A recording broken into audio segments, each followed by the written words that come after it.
நம்மளாம் ஆளாளுக்கு ஊரை குறை சொல்லிக்கிட்டே இருக்கும். சிஸ்டம் சரியில்லை, சரி பண்ணணும் வாய்க்கே பேசுவோம்.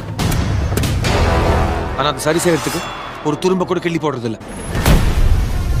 Just walking dogs. அதனாலதான் கத்திக்கிட்டு இருக்கோம். இவங்க எல்லாரையும் கடிச்சு குதிர ஒரு ஹண்டிங் டாக் வரணும். அப்படி யாரா இருக்கா? இருந்தாரு. Indian. Named Senapati. Freedom fighter.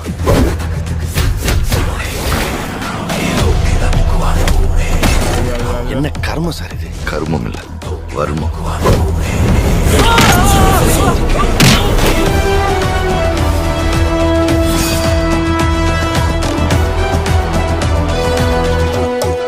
அவர் திரும்பி வரணும்.